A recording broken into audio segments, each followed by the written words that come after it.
Hi, my name is Gil Robertson, president of the African American Film Critics Association. Today, we are thrilled to be talking to Zoë Kravitz, who is making her directorial debut with Blink Twice. We're going to kick things off by introducing you to the AAFCA members on the call today. We've got a full house, Ms. Kravitz, starting with Reggie Ponder in Chicago, Brandon Collins in New York, Derek Dunn in Washington, D.C., Jill Monroe in Los Angeles, Mercedes Springer in Atlanta, Michael Sewell in Washington, D.C., Dana Abercrombie, New York, Lucas Moore, Washington, D.C., Nancy Green in Los Angeles, Niger Chambers in Washington, D.C., and Ruben Regal Perlada, who I don't see, but I know you're here, in South Florida. I'm going to let you guys do what you do so well, and I will see you on the other side. Slater King, let's get to the question that everybody is dying for you to answer. Where have you been? I guess I just needed to disappear for a little while. So I sort of bought an island. An island? Mm-hmm. It's a great place to bring friends. Nice to meet you, Frida. We're going to my island for a few days. Do you guys want to come?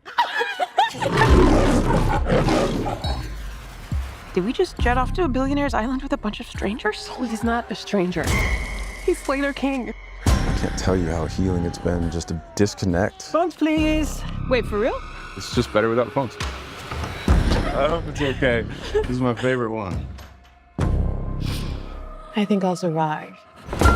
We grow our own food. I wear the same thing every day. So do you think it's weird that there's, like, clothes for us? I think it's just, like, rich.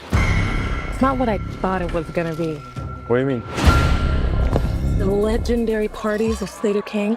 Blink Twice if I'm in danger.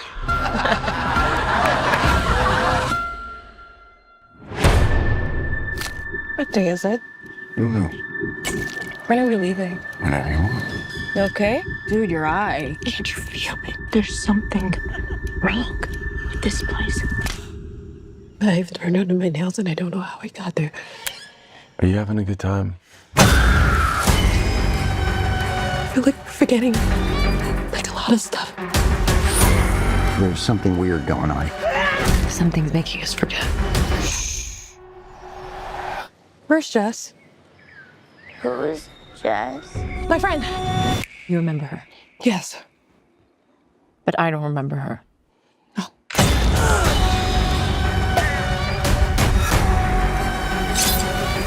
Who's there?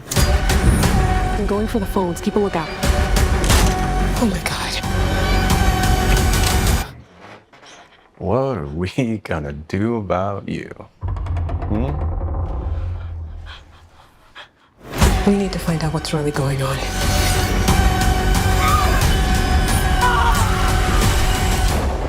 It's a really special place. Brandon Collins from the Media Popcorn Podcast. You wrote Blink Twice with E.T. Feigenbaum, who you previously worked with on High Fidelity, right? And how did you two come together to not only co-write this script, but how did you figure out your process in determining the themes, tone, and character arcs for Blink Twice? Well, actually, I had written basically the basic story, and I went to Eric, who is a friend of mine. He lives in Brooklyn. He's walking distance from me, and we used to always talk about how we both want to write. And this is actually before High Fidelity. And so when I sent him this idea, we started to write together. And the process took so long that by the time High Fidelity came along, we had already been writing the script for a year already. And so we got to do that together, which was, amazing because we learned so much in terms of being in a writer's room and like really having to learn about, theme and character arc in a way that both of us kind of didn't really know. But yeah, I mean, there's a reason that this took 5 years to write. It's a really complicated story. It's a very complicated tone. And we also had to keep on adjusting the characters and their dynamics based off of the cultural conversation that kept changing. Thank you so much and great job. Thank you. Hi everyone, I'm Mercedes with She Critiques in Atlanta. Hi. Zoe, first of all, I was so excited that you were getting in the director's seat and you did not disappoint. I'm so excited for everybody. I've been telling everybody about Blink Twice. I'm like, Oh, that's so it's cool. really amazing. It's original, it's creative. I loved all of the things, the decisions you've made as a director, absolutely amazing. I want to ask you about your decisions as a director, getting in that chair. How are you now? Because I saw your creative fingerprint, that artistic side. How would you say you're molding and shaping your vision as a director? I mean, I don't really have anything to compare it to because this is it, you know? So it's kind of interesting because, you know, you see things in your mind and you have all these decisions to make, and then you kind of don't know what it is you're doing as a whole until it's completely done, you know? And that's part of what is so scary about directing, is that it's kind of like decision after decision, and you hope they meld together. It's like inviting people to a dinner party. You're like, I hope these two people get along, and I hope they like each other, and I hope the chicken's right, and I hope that, you know, if this person's sober, do they have what they need? And it's just like, you know, you're just kind of going with the flow and hoping that it all melds together. Especially when telling a story that's so complicated like this. And so it's a really interesting process. You kind of see at the end of the process, you see a reflection of who you are, you know, and who you are creatively. And, you know, it's, for better or for worse, you have to look at yourself, you know? Well, you did amazing. I really see your fingerprint very early on. So very happy Thank to see you. you next. Thanks so much. I'm so glad you liked the film. How you doing? This is Lucas Moore with Team JVS. I have a question about the way you filmed Channing in this film. You filmed him in such an immersive way that it feels like you're giving the audience the same perception of him that Frida has in the film. Was that done purposely or just an amazing coincidence? No, I mean, this story is told through Frida's eyes. And so, you know, I didn't want to shoot things in the standard way. I wanted to shoot things in the way that Frida was experiencing things. Mhm. And I also wanted to shoot things in a way that felt like a memory. And that's why the shots are so strange in some ways, or so close. That's why the sounds, you know, aren't really practical. I was thinking about, you know, when you think back on things, when you remember things, you don't remember what you felt and what stood out and what felt important to you at the time. And so me and my DP, Adam, really wanted to find ways to immerse the audience into Frida's experience. You did a great job. Thank you so much. Thank you.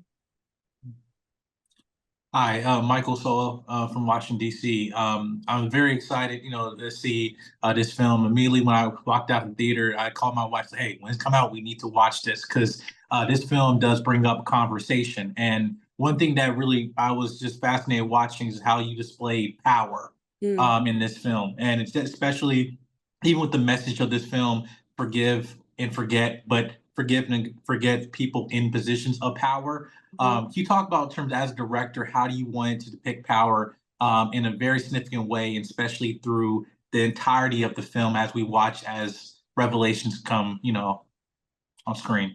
Yeah, I mean, the power is really the core of what this movie's about. And, you know, it's such an interesting, I've been calling power an entity, you know, it's such an interesting entity. And it's something that is so complicated because, you know, we all want power, but power, the way it works is it's oppressive by nature. In order to be on top, someone has to be on the bottom. And so the fact that it's something that we're all striving for is very complex. And I really wanted to explore specifically within female characters. You know, when we talk about women, we often talk about empowerment. And when we talk about men, we talk about power. And so I really wanted to explore a female character that wants power. She doesn't want to be empowered. She wants power. She doesn't want to be with Slater King. She wants to be Slater King. And I really wanted to yeah, explore what that looks like, because oftentimes women are meant to feel like we're asking for too much. And so yeah, that was really the through line of Frida and what she wants. Well, congratulations, and thank you for not pulling punches with this film. Thank you. Thank you. Thanks for saying that. Hi, Zoe. My name is Ruben Peralta from Cocaleca.net. How are you? I'm good. How are you? I'm great. I have to be honest. While I was watching your movie, I felt that I was scrolling into my Instagram account into emotions, because the movie, like little by little, well, is taking you to like a madness. And I wonder what was the inspiration to recreate the feelings that I was having, because it was feeling that I was getting emotion, then sadness, then curious, then scared. Like all the emotion were mixing while I was watching the movie, and then at the end, it's kind of satisfying. So it's like scrolling in social media that you don't know where you're looking. You can cry, then you can laugh, and then it's like a different mixture of emotions. Yeah, I mean, I wanted to invite the audience on this journey, and again, this kind of immersive sensorial experience that does kind of, whisk you away. And so by the time Frida says, "What day is it?" you realize, oh my God, yeah, what day is it? What is going on? How many bottles of champagne have we drank? How many drugs have we taken? What's been going on? And so I was trying to find ways to kind of lure the audience into this state, and I found repetition to be really helpful. Getting used to things and it happening over and over again, and it feels like a stylistic choice, but then you actually realize this is time passing. And I wanted to, I wanted the audience to have the experience of Frida, so that when all of a sudden you realize, wait, what's going on? We need to get the fuck out of here.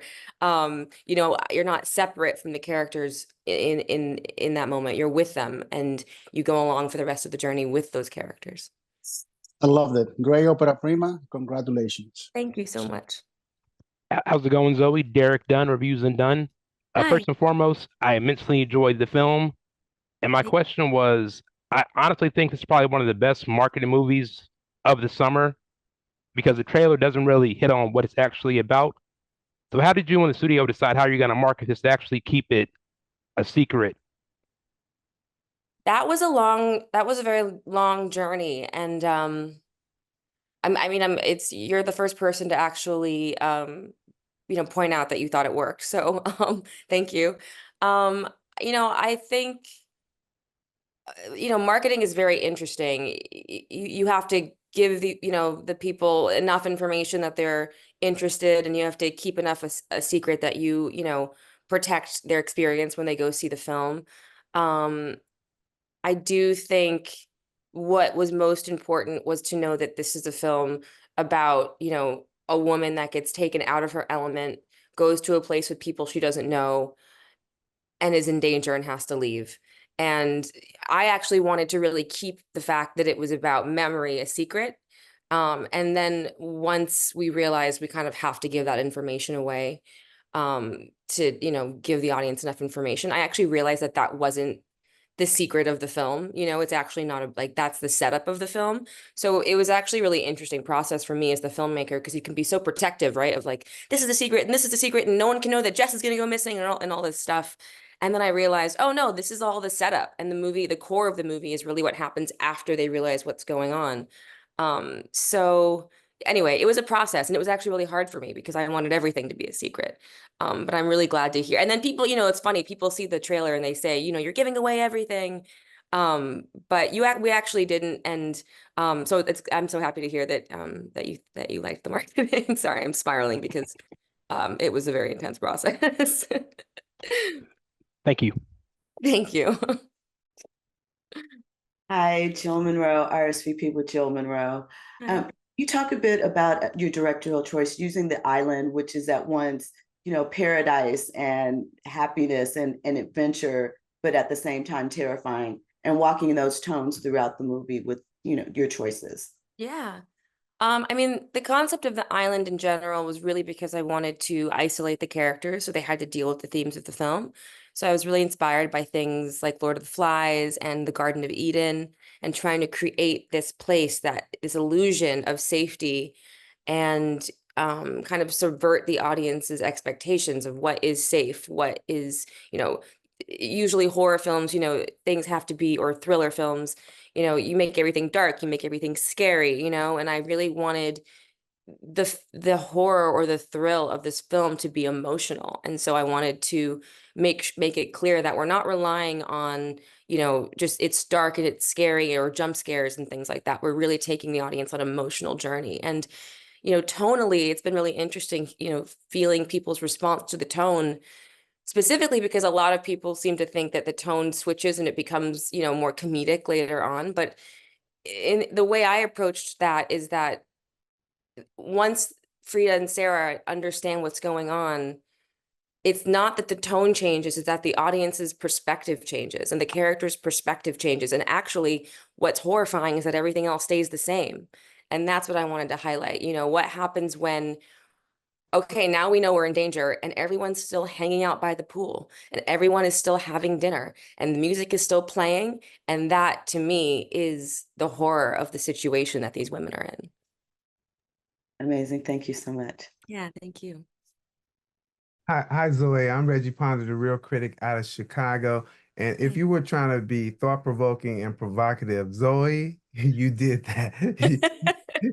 You did that. My question is that there's that phrase that forgetting is a gift, and I kind of want to flip that and ask you, what is it about the making of this project that you do not want to forget that was a gift to you as a director, as an actor, just as a person?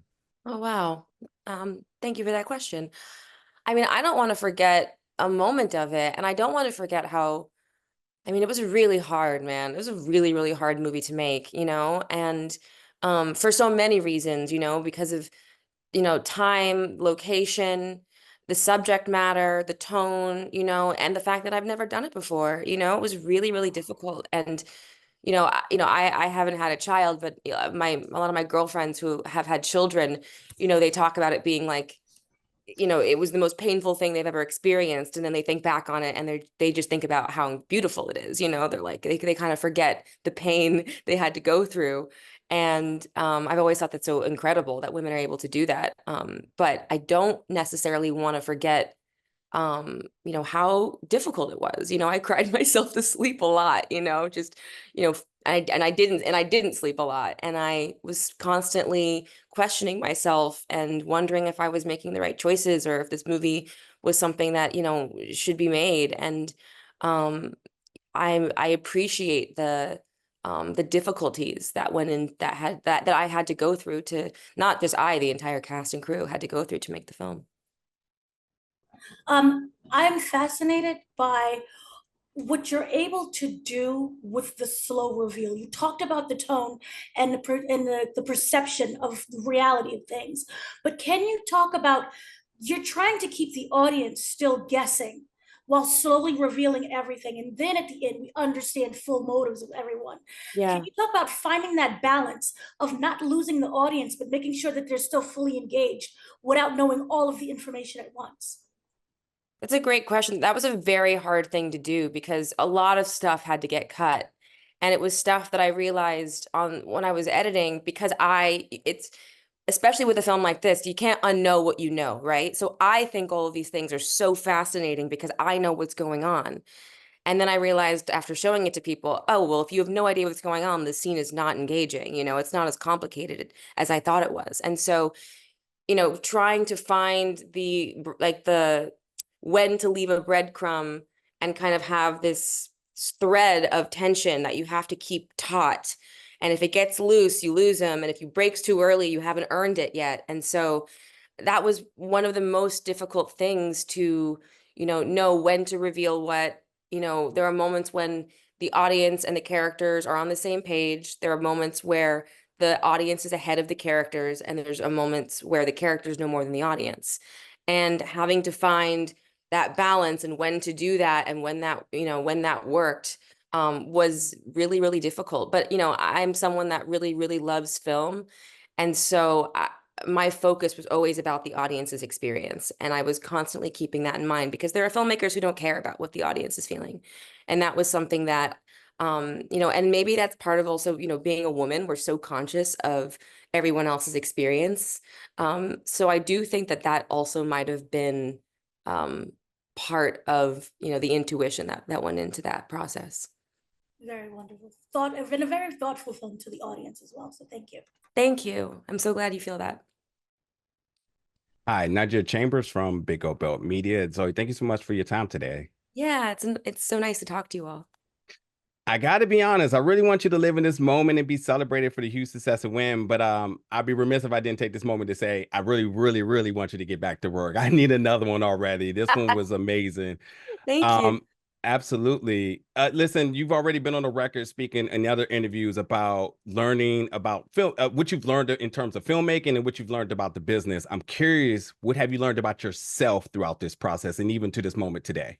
Oh, wow. I mean, I've learned, let's see, that's a good question. I mean, I've learned that I can do it. You know what I mean? I feel like especially as a woman, as the daughter of famous people, as an actress that's, not a director, you kind of you think and you feel that, okay, I think I can do this. I think I know how to tell a story, and I think I have things to say that are worth taking up some space.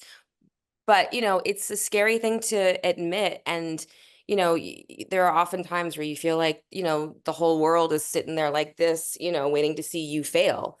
And so I had to really, kind of shut those voices down in my mind that were telling me, you're not good enough and you can't do this and no one wants this and they're all gonna, laugh at you or cancel you or destroy you or whatever it is, and I had to really keep myself centered, and stay connected to my creativity.